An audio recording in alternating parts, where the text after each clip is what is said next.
भाव है। हमारी आपकी प्रत्येक इंद्री, ये जो आंख देखने वाली इंद्री है, ये भगवान के श्री विग्रह का दर्शन करे। ये जो श्रवण करने की इंद्री है कान, ये भगवान की कथा का, भगवान के नाम का श्रवण करे। ये जो हमारी आपकी जिह्वा है, ये भगवान के नाम का जप करे। तो ये जो हमारी जितनी भी इंद्रियां हैं, ये भगवान के रस का पान करें तो हम आप भी गोपी जैसे ही हैं। भगवान रस स्वरूप है। गोपी की भाव हमारे आपके अंदर आ जाए। जैसे मीराबाई तो भगवान के समय में नहीं थी, बाद में आई, ब्रज में ही आई, लेकिन उनका भाव भी गोपी का ही भाव है। तो जो इस भाव में आ गया, वो चाहे पुरुष हो चाहे स्त्री हो, वास्तव में वो गोपी है। तो मीरा के मन में भी वो गोपी का भाव आया, समर्पण का भाव आया। और कहते हैं कि मीरा को तो भगवान की भक्ति बड़े छोटे में ही मिल गई। कथा आती है कि एक बार जब मीरा छोटी सी थी, अपने माँ की गोद में, उनकी माँ घर के बाहर आकर एक बारात वहां से निकल रही थी, सो उस बारात को देख रही थी। अब बारात निकलती तो आप जानते ही हैं, दूल्हा जाता है, फिर बाराती जाते हैं, और भी पैसे वाले होते तो आगे बैंड बाजे वाले जाते हैं। तो वहां से बारात निकल रही थी और मीरा की जो माँ थी वो बारात देख रही थी। बारात वो देख रही थी और मीरा को गोद में लेकर बारात देख रही थी। तो छोटी सी मीरा ने अपने माँ से पूछा, मैया ये क्या है? ये लोग जो जा रहे हैं और ये जो घोड़े पर बैठा वो कौन है? बार बार कुछ न कुछ पूछ रही थी।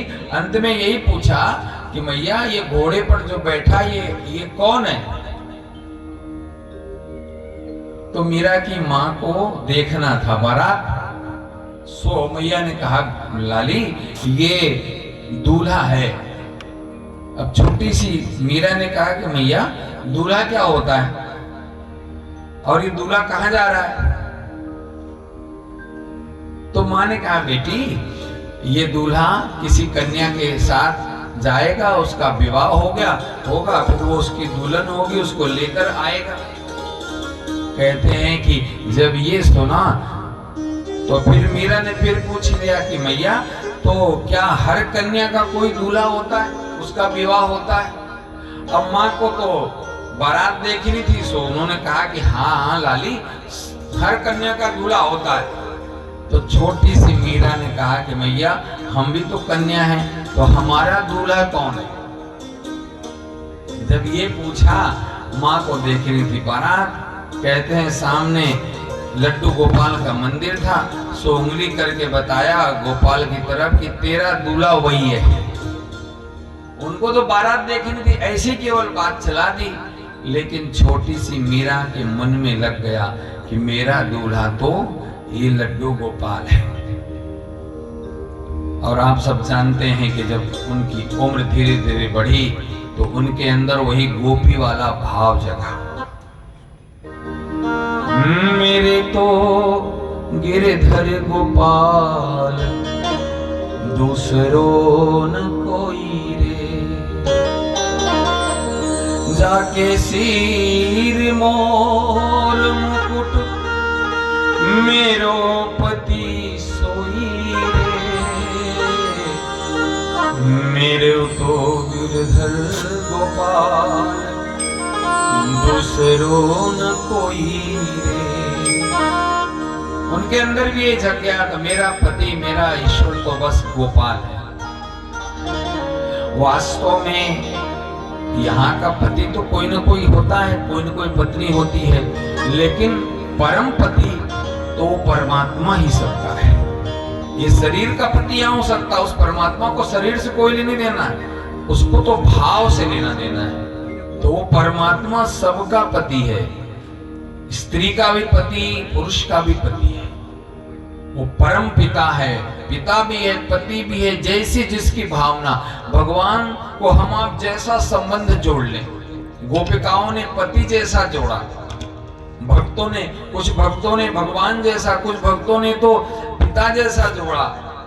जिसने भी जो संबंध जोड़ा परमात्मा उसको मिला। तो गोपी तो एक भाव है प्यारे, वो भाव हमारे आपके अंदर भी आ सकता है। गोपी के अंदर भी आया, मीरा के अंदर भी आया। तो भगवान इन्हीं गोपिकाओं के साथ जो ब्रज में हैं, उन गोपिकाओं के साथ, जिन गोपिकाओं के अंदर ये भाव हो गया था, प्रत्येक इंद्रिय से परमात्मा के रस को पीती थी, उन्हीं के साथ भगवान ने महारास किया। शरद पूर्णिमा की रात्रि आई, भगवान को याद आया कि मैंने गोपिकाओं को वचन दिया है कि शरद पूर्णिमा के दिन मैं महारास करूंगा। भगवान ने बहुत सुंदर श्रृंगार किया, भगवान ने सुंदर पीतांबरी डाली है, वैजंती की माला धारण की है, मस्तक पर मोर मुकुट लगाया है। भगवान ने बंसी उठाई और भगवान जमुना किनारे पहुंचे। उस समय जमुना मैया का जल कलकल छल छल बह रहा है, सुंदर सुगंधी वायु चल रही है, चंद्रमा अपनी पूरी कला में खिला हुआ है, शीतल अपनी शीतलता को बिखेर रहा है। भगवान कदम के वृक्ष के नीचे आए हैं और बांसुरी निकाली और बांसुरी बजाई है।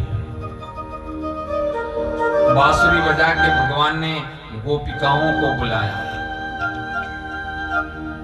और कहते हैं कि भगवान ने ऐसी बांसुरी बजाई, ऐसी बांसुरी बजाई कि इस मृत्यु लोक में तो जिन्होंने सुना वो सब मोहित हुए, लेकिन बांसुरी की धुन जब शिवलोक में गई तो शिव भी मोहित हो गए, ब्रह्मलोक में गई तो ब्रह्मा जी मोहित हो गए।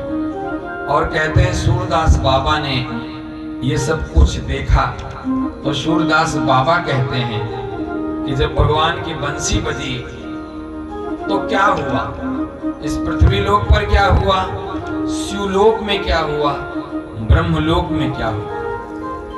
बाबा सूरदास कहते हैं, अरे बांसुरी बजाए आज रंग से बिहारी। अपने पूरे रंग में आकर भगवान ने बांसुरी बजाई है और बांसुरी की धुन जहां जहां पहुंची है क्या क्या हुआ। अरे बांसुरी बजाए आज रंग से बिहार